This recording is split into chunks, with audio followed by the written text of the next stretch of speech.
Hello and welcome to Medical Dialogues. I'm Dr. Bhumika Makhuri. Here's what I bring to you all from the world of medicine.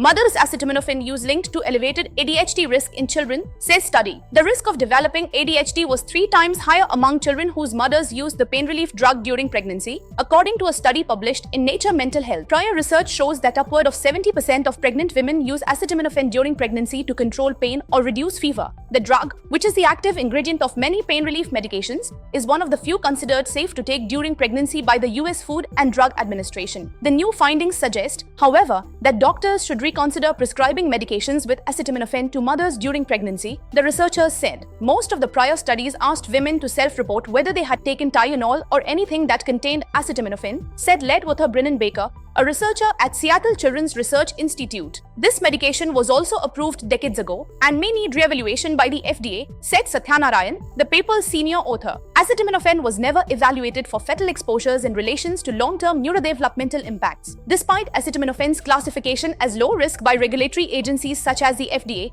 accumulating evidence suggests a potential link between prenatal acetaminophen exposure and adverse neurodevelopmental outcomes, including ADHD and ADHD autism spectrum disorder, the researchers noted. The children born to these mothers were followed for 8 to 10 years. Among the women who did not use acetaminophen during pregnancy, the rate of ADHD was 9%, but for the women who used acetaminophen, the ADHD rate among their offspring was 18%. Also, the association was stronger among daughters than sons, with the daughters of acetaminophen-exposed mothers showing a 6.16 times higher likelihood of ADHD, while the association was weaker and non-significant in males. Researchers did not know why the association was stronger in females. Hence, it was concluded that more work needs to be done to find out if some people can tolerate acetaminophen during pregnancy with no ill effects on the fetus while others cannot.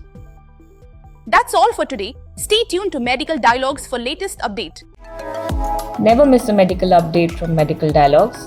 Like, subscribe, and press the bell icon.